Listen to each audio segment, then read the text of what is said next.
centered around.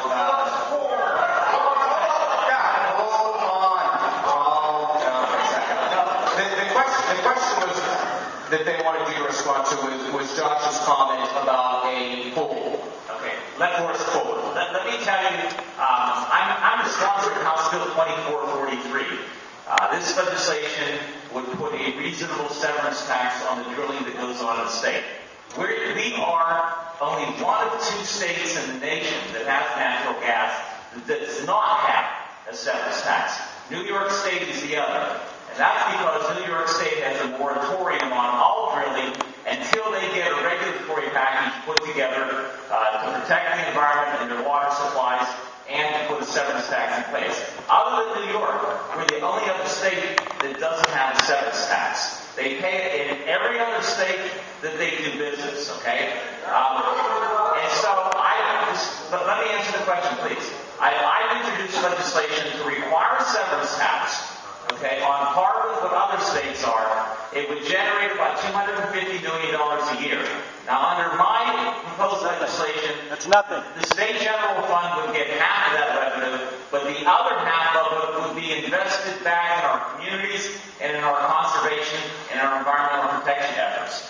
Things like growing greener, the environmental stewardship fund that we have in the state, it's not actually funded. We would fund that.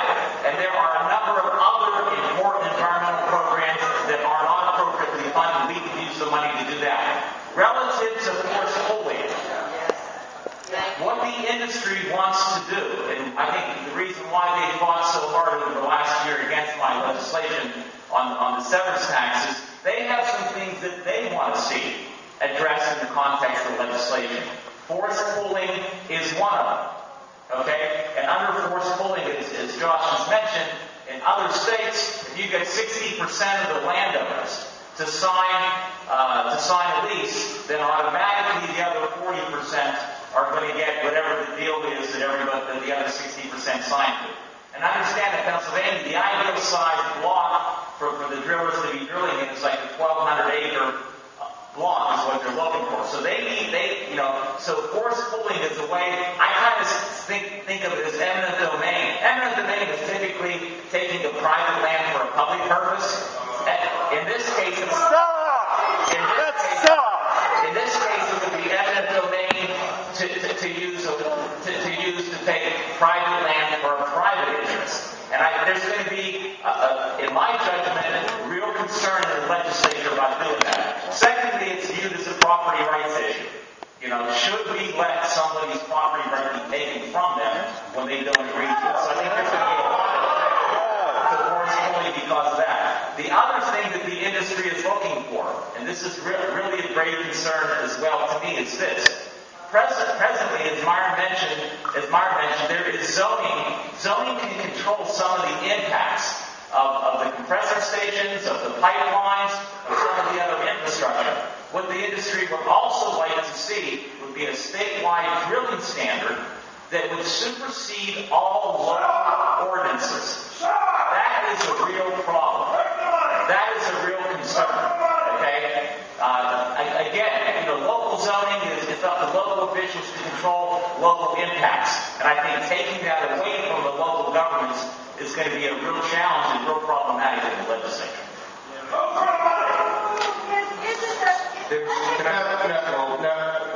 I asked that we refrain from shouting out questions from the audience. Please follow up with whoever you want to ask the questions at the panel. I'll be around to answer questions or answer any additional points. As far as what's been spoken about, if you have someone next to your property with forced pooling, with all these issues, individual property rights in the state are being threatened by these types of things. Zoning is one step, but the Oil and Gas Act does not allow municipalities to make local decisions. And it sounds like some of the legislation, parts of that legislation are using bargaining chips, taking one bit of local autonomy, trading it for local taxes back. That's a debate that goes on endlessly at state levels, but it's up to individuals, all of you out there, to call your representatives and ask them the questions. Those are the people that you can still affect before this vote happens. It certainly seems like the way it's been described here tonight, I have some strong reservations about it going through as it's been described, but no one on this panel can change that tonight. What's the exact wording to the question when you do call it? What's that wording? Maybe just to, specifically if you're concerned about the forced schooling issue, is that? It's not in a bill yet, or there isn't a bill number or anything like that. You would just have to let your state representatives and senators, and it's likely the Senate, where that forced schooling provision might get attached. It's important to let them know that you are opposed to forced schooling in Pennsylvania for gas leases.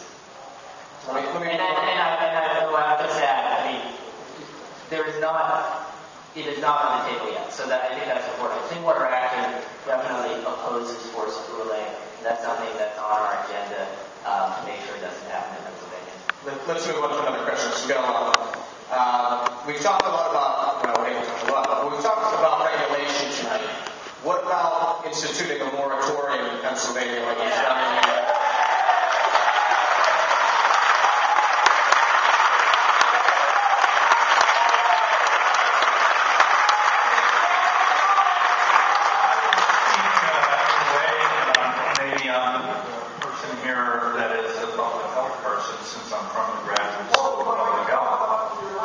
Since I'm from the Graduate School of Public Health, I will say that, again, with the problem that was encountered at the drill site in Clearfield, it is very clear that there is not adequate public health oversight of this issue. It is an important, very important issue. Public health has not been brought into this. Some of this is because, in fact, public health has not wanted to get into this because this is a very big issue politically. But now it is apparent that this is a public health issue. This is a public health issue when you look at it, is as big and important as drilling in the Gulf of Mexico.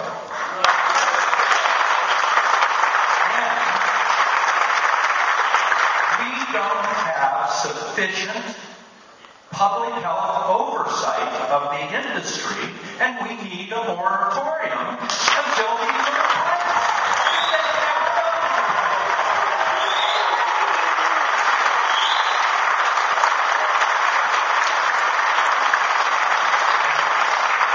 I love Pittsburgh.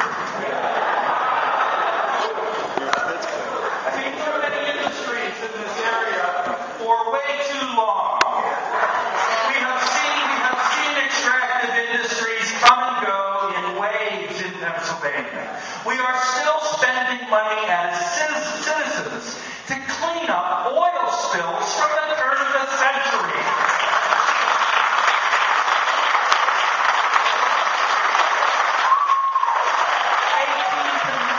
1800s to 1900s, not this last term.